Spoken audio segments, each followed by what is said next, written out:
Hi, I want to show you how to make homemade cheese. It's actually super easy. I've got a little bit of the bottom of the jug milk left. It's reaching expiration, so rather than just throwing it out, I'm going to show you how to make cheese. First of all, you want to take your hair. You want to tie it up because anytime you're cooking, you don't want to get your hair in the food. A lot of people are saying, Christine, I don't have time to cook. I don't have time to do this. You know what? If you got time to live out of a craft dinner box, you got time to make your own cheese. You got time to watch Netflix. You got time to scroll through the drama on Facebook all day, checking what's going on with that thread every 5 seconds. You got time to make a homemade meal. So, milk's in the pot. That's what's going on here. You're just going to let it get warm. You're not going to scold it. You're just going to let it get warm. Once it's warm, dump a little vinegar in there. So pot's heating up. I'll be back in a second. So started this process at 2:19. I'll let you know what time it is when this is all done. It's not quite there yet. Almost there. Well, you want to know what my best resource is? These. I got 2 of them. And this. Your brain and your hands. Those are your best resources. A little knowledge goes a long way. I'm happy to teach you some homemade skills nobody taught you. If you want to learn how to do things yourself, it's such an important skill to learn how to do things. A lot of people don't know the difference between a need and a want. See these potatoes? I grew them in my garden.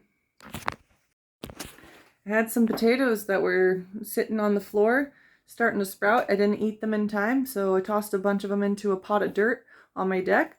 I left them there I don't know if they're going to grow or decompose, but I ended up getting from a couple potatoes a whole bunch of potatoes. You can take what you have and you can multiply it. So this was a whole 4 minutes to get the milk warm. I just had it sitting on low. Took about 4 minutes. Now I'm just going to take a bit of vinegar and put it in. Okay, so I didn't grab a lot. I just grabbed a little bit of vinegar. You can see how much milk there was. There wasn't very much left. I'm just going to kind of slowly put it in there. Just kind of drip it around everywhere. You can see it curdles like almost immediately. I just start with a little bit. Sometimes it takes a while for it to like curdle. Sometimes it curdles right away. You'll start to get little clumps. You don't want to waste too much vinegar. A little bit will do. You just kind of add a little bit more as needed. You can take a spoon and stir it around. Help the clumps form. The whey separate from the cheese.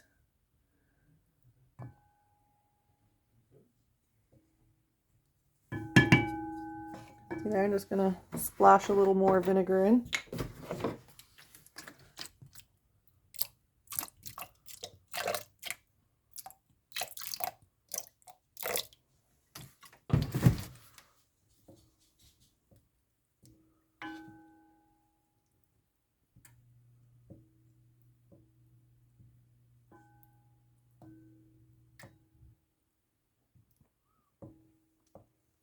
So I started at 2:19, it's now 2:26, so it's been about 6 or 7 minutes. You can see it separating really well here. Just let it sit on warm. So all this white stuff is cheese, the yellow stuff is whey. So you can see it's fully separated. You can use a cheesecloth, you could use an old t-shirt. You know what, these chunks are big enough.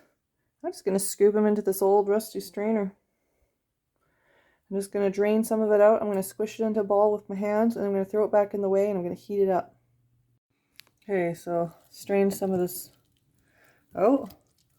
This is just a little ball of cheese. You could blend it, turn it into cream cheese. You can soak it in like a salt brine and make like a feta. All I do is I just kind of squeeze it, get some of that whey out of it.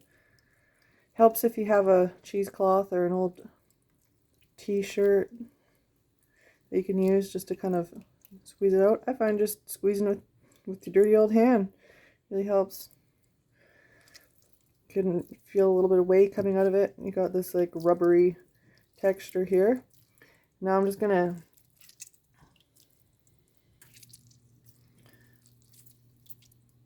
squeeze as much out of that as I can. Now I'm just gonna turn up this heat. Turning up the heat. I'm actually gonna put this into 2 balls just because it's fun. Make 2 little balls. What I'm gonna do is I'm just gonna throw that back into this. I'm just gonna let it kind of come to pretty much a boil. I'm gonna get it really hot. Not quite a boil, but like really hot. And then these balls are gonna become stretchy. I can pull them and fold them a couple times.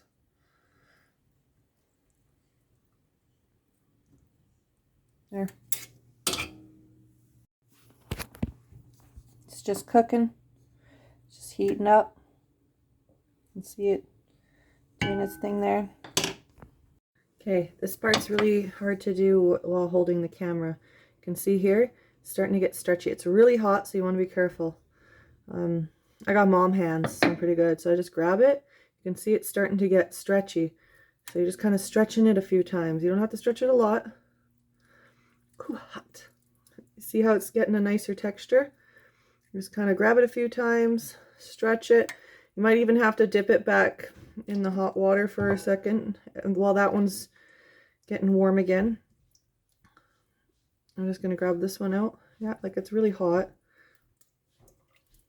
Like you could burn yourself on that if you're not careful. I'm going to kind of push some of that liquid out of it. But just stretch it a few times. If you have like gloves or something, you might want to wear them. You know, like the not burn yourself gloves. I don't know what it is though, but it's like the mom hands. You can withstand crazy temperatures.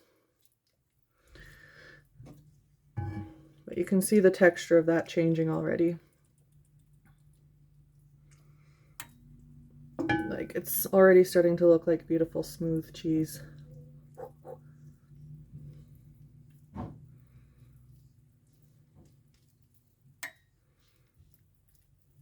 You see the texture? Where it's like a little lumpy in spots.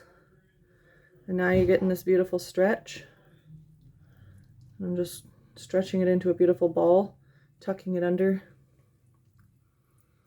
There you go. It's 237. This is fresh mozzarella.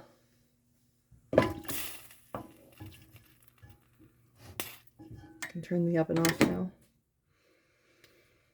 There's different blogs that will show you how to make this, and they'll tell you to bring it to a certain temperature, like what temperature to get it to stretch it. I mean, you don't really need to know what temperature to. You can just look at it and test it and be like, oh, is that stretching? No. Toss it back in, leave it. Look at that beautiful mozzarella.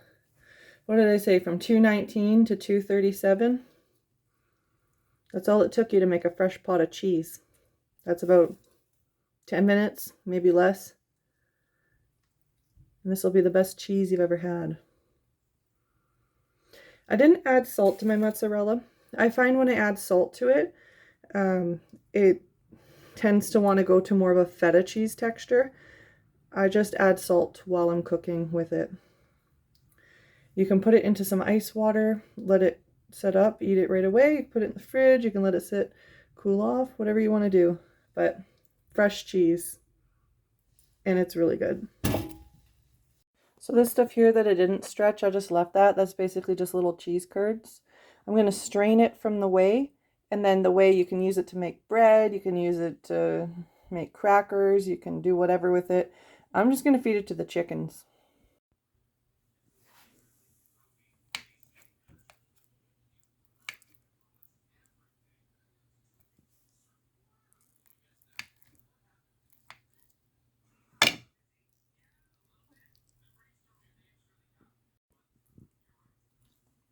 Delicious.